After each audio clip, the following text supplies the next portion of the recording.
Olá, meus amigos, iniciando mais uma aula aqui de temas especiais para a OAB no Estratégia. OAB, nós vamos falar hoje de defesa do reclamado, um tema aqui importante, o quarto tema mais cobrado historicamente na prova da OAB. Depois de recursos, execução, provas, temos defesa do reclamado e as suas várias peças que podem ser apresentadas. Isso porque, como nós vamos rever nesta aula aqui, eu tenho defesa do reclamado como gênero e várias espécies de defesa. Então, dentre essas espécies, eu tenho a contestação, eu tenho a exceção de incompetência, eu tenho a reconvenção, as exceções, suspeição e impedimento. As mais importantes aqui, que nós vamos ver, que nós vamos focar, seriam o quê? Contestação, exceção de incompetência, que na minha opinião acaba sendo a mais importante para a prova da OAB, já que foi totalmente modificada com a reforma trabalhista, e a reconvenção, que nós vamos ver que recentemente foi cobrado aqui na nossa prova. Não está prevista a reconvenção na CLT, mas ela tem aplicação subsidiária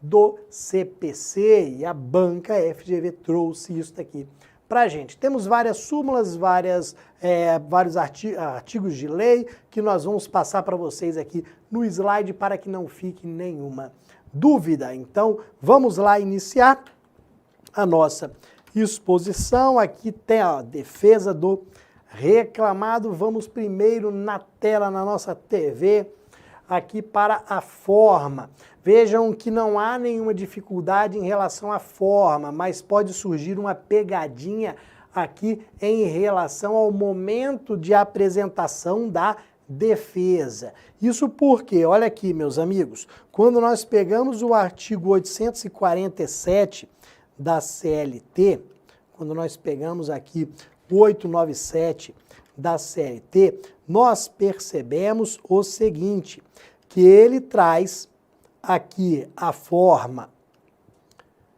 escrita e a forma oral. Então, nós temos aqui no artigo 847 da CLT a forma escrita e a forma oral. Deixa eu tirar esses risquinhos aqui para ficar melhor para vocês. O artigo 847 traz uma primeira regra que seria o seguinte, ó, caso você queira, isso é uma opção sua, caso você queira, a defesa poderá ser apresentada oralmente, verbalmente, na audiência. Então você terá até 20 minutos para aduzir a sua defesa, ou seja, para produzir, para trazer os seus elementos de defesa. Você possui até 20 minutos para essa nossa exposição. Agora, você pode optar também pela forma escrita.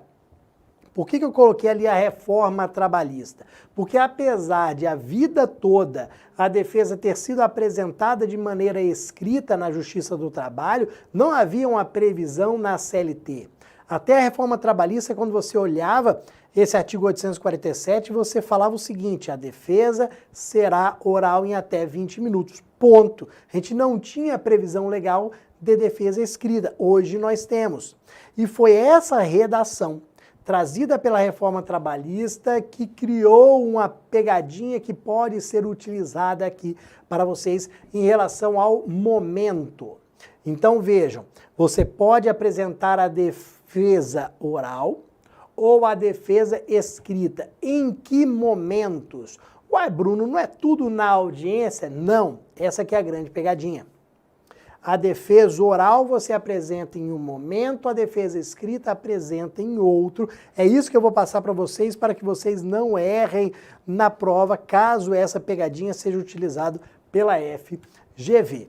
Então, olha comigo aqui. Se a defesa ela for oral, se você optar pela defesa oral, nós teremos aqui a seguinte informação. Ela será apresentada na audiência.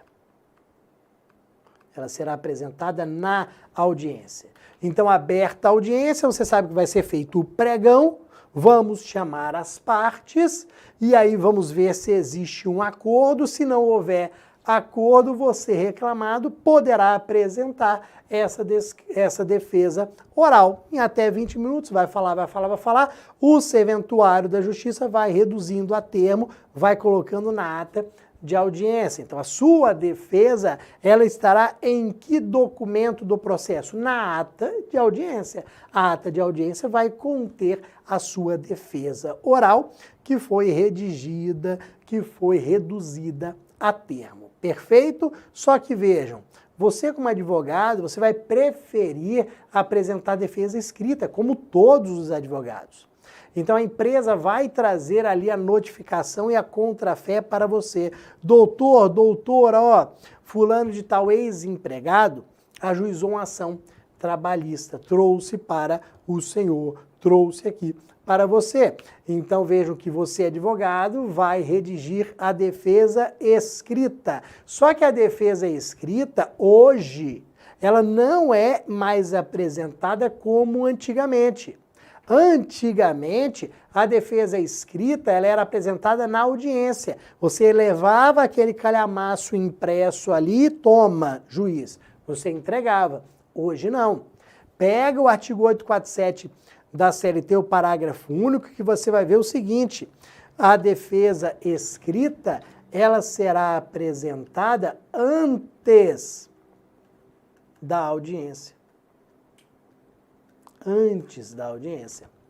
Olha a grande pegadinha aqui. Nós vamos ver que uma das questões que eu trouxe utilizou em parte esta informação aqui. Então, com base nessa informação, você conseguiria ali chegar à resposta correta. Então, se a sua defesa será oral, ela será apresentada na audiência. Se ela for escrita, será antes da audiência. Porque você vai mandar pelo sistema informatizado, pelo PJE, pelo processo judicial eletrônico, ok? Primeira informação para a gente aqui, que você pode até achar básica, mas nós vamos ver que ela vai ajudar a responder uma questão aqui, tá bom? E olha um detalhe, opção sua, hein? Você opta pela oral ou pela escrita, escolha sua. Ah não, eu gosto de fazer defesa oral em até 20 minutos. Beleza, meu amigo, vá, faça isso. Perfeito?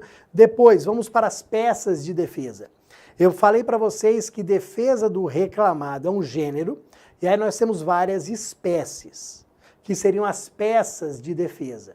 A peça de defesa mais importante que existe, aquela primeira que a gente sempre lembra dela, aquela que é sempre apresentada no processo. Olha aqui, ó, contestação. Contestação, nossa principal peça de defesa. Por que principal peça de defesa? Principalmente porque ela vai trazer a defesa de mérito. É nela que eu vou demonstrar que aqueles fatos afirmados na petição inicial não são verdadeiros. Então é na contestação que eu trago a minha defesa de mérito, que eu digo, ó, não foram prestadas essas horas extras, aqui estão os cartões de ponto, aqui estão as provas. Ou então foram prestadas as horas extras, mas elas foram devidamente compensadas, aqui estão os documentos. Ou então que houve aquela justa causa, aqui estão os documentos. Então veja que a defesa de mérito sobre os fatos narrados, quando você vai demonstrar que aqueles fatos narrados não são verdadeiros. Só que antes tem ali escrito preliminares. Antes da defesa de mérito, você, advogado, vai analisar se existe algum vício no processo que possa ser alegado antes do mérito. Então você vai ver se existe algum vício no processo. Se tiver algum vício no processo, já vou dar exemplos aqui, ó, mas se tiver algum vício no processo, você vai alegá-los antes de entrar no mérito. Antes de falar de horas extras, de dano moral, de adicional disso, de adicional daquilo outro, você vai atacar o processo. Você vai alegar os vícios no processo. Nós chamamos esses vícios de preliminares, seriam as preliminares de mérito, preliminares de mérito, que estão no artigo 337 do CPC. E eu vou dar um exemplo aqui, ó, muito bom pra gente para aproveitar aqui e lembrar do Instituto da Perempção. Então, olha um detalhe aqui, meus amigos. Perempção é uma das preliminares de mérito. Então, perempção é uma dessas preliminares de mérito. Lembra o que é a perempção? Lembra? Ó, vou te dar um exemplo aqui. Você ajuizou uma ação trabalhista, foi marcada a audiência, só que você não foi, ok? Então, como o reclamante não foi, arquivou o processo. Você ajuizou novamente aquela ação, foi marcada a audiência, você não foi novamente. Então, pela segunda vez, houve a extinção sem resolução do mérito, pela ausência do reclamante à audiência. Vamos poder ajuizar uma terceira vez? Calma. Calma, por quê? Quando você deixou de comparecer pela segunda vez, o legislador pensou o seguinte: nós temos que aplicar uma penalidade para esse camarada. Ele não pode ficar brincando com o Poder Judiciário, ajuiza, falta, arquiva, ajuiza, falta, arquiva, não. A partir do momento que ele faltou pela segunda vez e o segundo processo foi arquivado, ele tem que ser penalizado de alguma forma. Então, nós vamos aplicar uma pena a ele que vai impedir o ajuizamento da ação novamente por 6 meses. Que pena que é essa? Pena de perempção. Então, veja que a pena de perempção é o impedimento transitório, momentâneo, é o impedimento por 6 meses do ajuizamento de ação trabalhista. Você vai ficar 6 meses sem ajuizar a ação trabalhista. Pois bem, olha o que aconteceu. Antes dos 6 meses, você ajuizou a ação. Quando eu fui notificado, eu parei, eu já sou advogado da empresa há mais tempo, já sei os processos tudo de cabeça, então quando chegou a nova notificação, eu falei, mas peraí, eu acho que não tem 6 meses ainda não, hein? Vamos ver aqui, ó, não tem 6 meses. Então você, reclamante, não respeitou o prazo da perempção. Vou lá redigir minha defesa. E redigindo minha defesa e vai. Primeira coisa que eu vou alegar, perempção. O reclamante, ele não esperou os 6 meses. Ele ajuizou a ação antes dos 6 meses, violando ali aquele prazo de perempção. Quero que o processo do reclamante seja o quê? Arquivado. Extinto sem resolução do mérito. Este terceiro processo seu, ele vai ser arquivado por perempção. Os 2 primeiros foram arquivados porque você faltou à audiência. O terceiro vai ser arquivado por perempção, porque você não respeitou o prazo de 6 meses. Então, um exemplo bacana aqui dessas preliminares de mérito que nós encontramos no artigo 337 do CPC. Beleza? Agora, aleguei todas as matérias ali preliminares que eu percebi, ou então não havia nenhuma aqui, não havia nenhuma, nenhuma alegação, nada nesse sentido, então eu fui logo para a minha defesa de mérito. Fui lá para a minha defesa de mérito. Nesta defesa de mérito, nos exemplos aqui, eu falei o seguinte, ó, não houve a prestação de horas extras, ou então houve a compensação, ou todas as horas extras já foram pagas, não houve dano moral, não houve rebaixamento, as verbas decisórias foram pagas integralmente, não há equiparação salarial porque tem uma diferença superior a 2 anos com o paradigma na função ou 4 anos na empresa. Então fui ali destrinchando a petição inicial e alegando ali, ó, não tem direito, não tem direito, não tem direito, não tem direito. Quando eu estiver redigindo esta minha defesa de mérito, eu vou me atentar para o preenchimento de 2 aqui princípios. Quais são esses 2 princípios? O princípio da eventualidade e o princípio da impugnação especificada.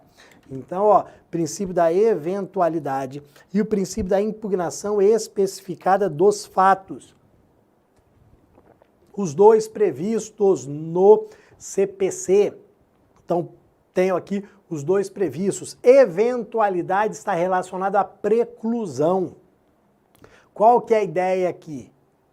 A contestação, essa defesa de mérito que você está formulando, é a única chance que você tem para trazer toda a sua defesa. É a única chance, é o único evento, é o momento correto, um momento adequado para você trazer toda a sua defesa de mérito. Se você não trouxer toda a sua matéria agora de mérito, todos os seus fundamentos, todos os seus documentos, já era, você não vai poder trazer posteriormente, porque você terá perdido o evento. Terá havido preclusão. Então você não pode trazer defesa aos poucos no processo, não cabe isso aqui no processo, nem civil, nem processo do trabalho. E impugnação especificada dos fatos que demonstra que não cabe defesa genérica. Não há possibilidade de defesa genérica. Vocês vão lembrar que eu disse para vocês o seguinte, que eu fui atacando ponto a ponto, não tem direito a isso, não tem direito a isso, não tem direito a isso, não tem direito a isso.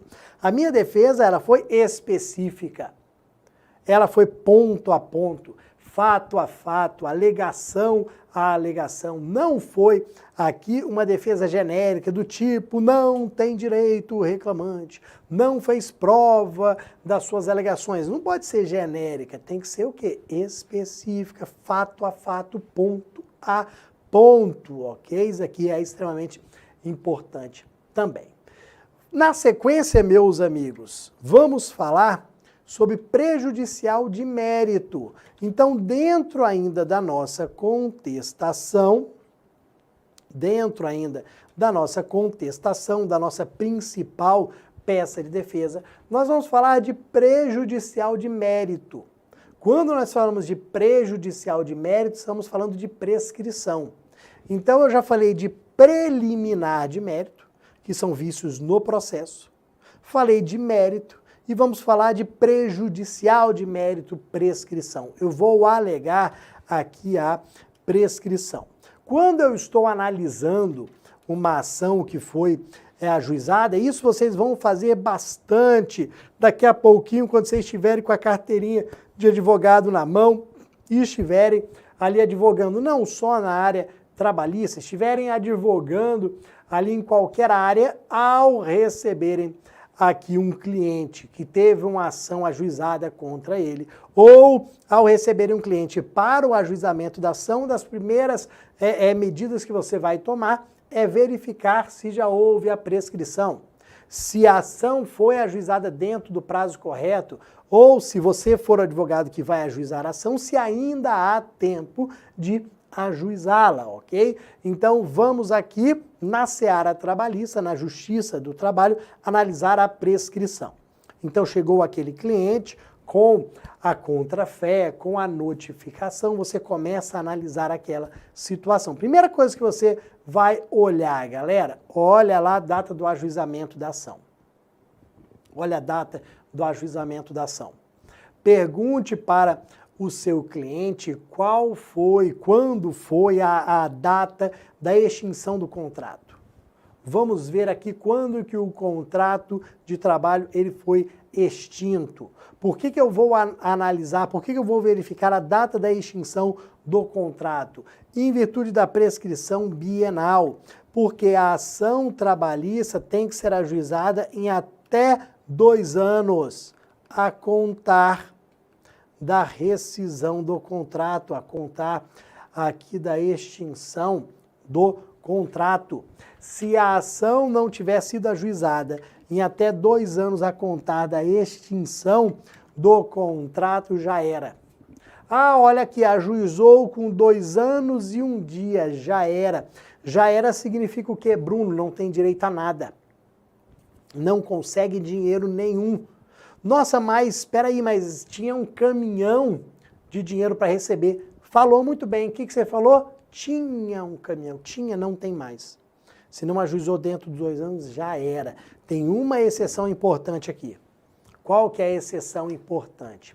Ação para reconhecimento do vínculo de emprego. Ou seja, aquele camarada que trabalhou sem carteira assinada. Então imagina que você chega lá para mim no escritório e fala: ô Bruno, eu quero ajuizar uma ação trabalhista porque eu trabalhei sem carteira assinada para essa empresa X aqui. Ah, e quando é que foi isso? Ah, foi de 1980 a 1983. Eu ia, rapaz, 1980, você saiu de lá em 83? É. E, rapaz, será que dá ainda 37 anos depois? Será que dá para ajuizar a ação? Dá. Vejam que não estou querendo dinheiro. Dinheiro eu não vou conseguir, é R$0 aqui. Mas vejam que eu consigo ajuizar a ação para reconhecer o vínculo de emprego, para ter a carteira de trabalho assinada para contar como tempo ali para a Previdência, para o INSS. Então vejam, não há prazo de prescrição para as ações de reconhecimento do vínculo de emprego, para aqueles trabalhadores que laboraram sem carteira assinada. Toma muito cuidado com isso daqui. Beleza? Depois, ó, prescrição quinquenal. Tem uma grande pegadinha aqui na súmula 308 que você não vai cair. Todo mundo aqui estudou na faculdade. Todo mundo lembra aqui muito bem que eu só posso pedir os últimos 5 anos. As verbas trabalhistas, elas prescrevem em 5 anos. Então, tem 15 anos que eu trabalho prestando horas extras sem receber. Ih, rapaz, então, ó, dos 15 anos, você já perdeu 10. Porque eu só consigo buscar os 5 últimos anos. Então, se tem 15 anos que você trabalha em jornada extraordinária, que você faz horas extras, e a gente não consegue cobrar os 15 anos, não. A gente consegue cobrar os 5 últimos anos com todos os seus reflexos, porque a prescrição ela é quinquenal. Só que um detalhe da pegadinha aqui que poderia surgir é a seguinte. Olha o que nós temos aqui. Eu tenho a data da extinção do vínculo, eu tenho a data da extinção do vínculo, eu tenho a data do ajuizamento da ação. A pergunta que eu faço é o seguinte, eu volto os 5 anos da extinção do vínculo ou eu volto os 5 anos do ajuizamento da ação? Essa daqui que é a pergunta que pode surgir na sua prova aqui como uma pegadinha e que é respondido com base na súmula 308 do TST. E aí, os 5 anos eu conto da extinção do vínculo ou do ajuizamento da ação? Vamos anotar aqui, presta atenção, faça ali na sua anotação do caderno o seguinte, ó. Nós vamos voltar do ajuizamento da ação. Eu volto do ajuizamento da ação.